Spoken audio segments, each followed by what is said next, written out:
வேல் வேல் முருகா, உன்னை துதித்த உன் திரு நாமம், உன்னை புகழ்ந்து உன் புனித நாமத்தை ஜபிக்கிறேன்.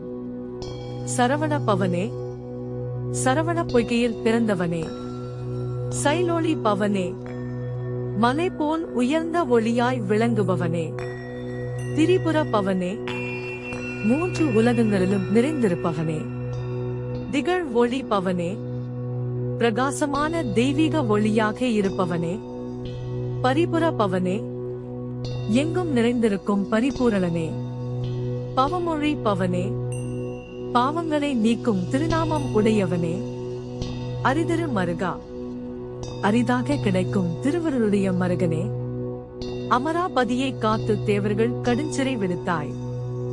தேவர்கள் சிறையில் அடைக்கப்பட்ட போது அவர்களை விடுவித்து காத்தவனே, கந்தா குகனே, கதிர்வேலவனே, கந்தனே, குகனே, ஒளிமிக்க வேலை தாங்குபவனே, கார்த்திகை மைந்தா, கார்த்திகை தேவி வளர்த்த மகனே, கடம்பா, கடம்ப மரத்தில் உறைபவனே, கடம்பனை இடும்பனை அழித்த இனிய வேல் முருகா, இடும்பன் போன்ற அசுரர்களை அழித்த இனிய வேலுடைய முருகனே, தணிகாசலனே, திருத்தணிகை மலைவாழ் பெருமானே, சங்கரன் புதல்வா, சிவபெருமானின் மகனே, கதிர்காமத்து உரை கதிர்வேல் முருகா, கதிர்காமத்தில் வாழும் ஒளிமிகு வேலுடைய முருகனே, பழனி பதிவாழ் பாலகுமரா, பழனியில் வாழும் பாலகுமாரனே, ஆவினன் குடிவாழ் அழகிய வேலா, ஆவினன் குடியில் வாழும் அழகிய வேலுடையவனே,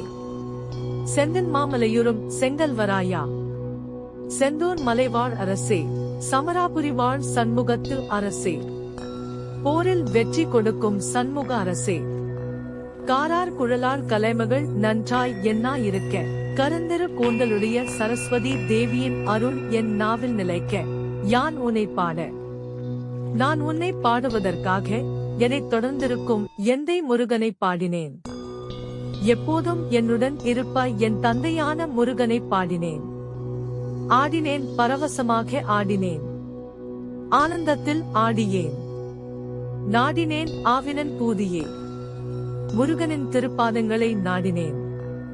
மொத்த பொருள்: இந்த பகுதி முழுவதும் முருகனின் பல திருநாமங்களை அழைத்து அவர் செய்த தெய்வீக செயல்களை நினைத்து பல திருத்தலங்களை கூறி பரவச பக்தியில் பாடி ஆடும் பக்தனின் நிலையை சொல்கிறது.